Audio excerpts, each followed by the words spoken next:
पसंद तुहर चुमा मिठाई लेखा लागे पसंद तुहर चुमा मिठाई लेखा लागे।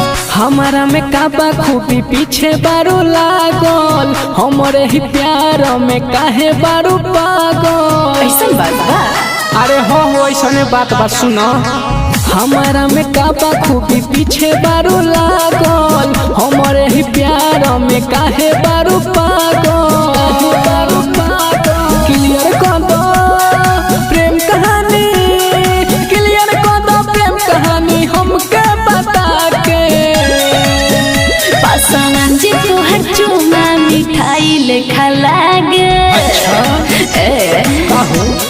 सुनो मन करे रखी अपन ओठ से सटा के जियो राजा। पसंद तुहर चुमा मिठाई लेखा लागे मन करे रखी अपन ओठ से सटा के। पसंद तुहर चुमा मिठाई लेखा लागे। Recording studio Mumbai. देखो 18 के उम्र अभी चढ़ल बा तोहार लत लग गइल तोहरा ई तो प्यार के बुखार। तोके मानिल जानो से ज्यादा हो मेहर बहने के बाटे इरादा हो।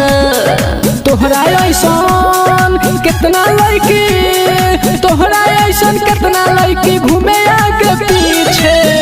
पसंद तुहर चुमा मिठाई लेखा लागे। पागल कर दे का सुनो मन करे रखी अपन ओठ से सटा के।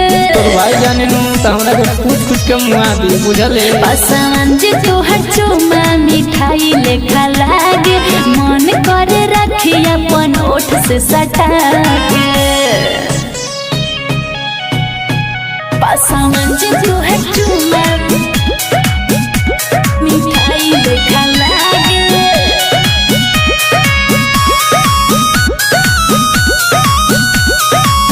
केतना के ठुकरा के दिलु पसवानो के दिल बोल कैसे करी मना लहम कोइनी तोहे मिल।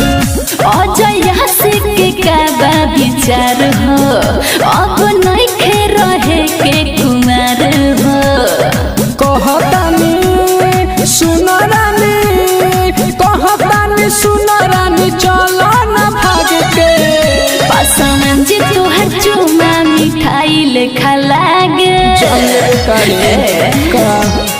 सुनो मन करे रखी अपन ओठ से सटा के। अरे सुधर जो फायदा करी है तो कोनो टांग ले जाई बुझले। पसंद तुहर चुमा मिठाई लेखा लागे मन करे रखी अपन ओठ से सटा के।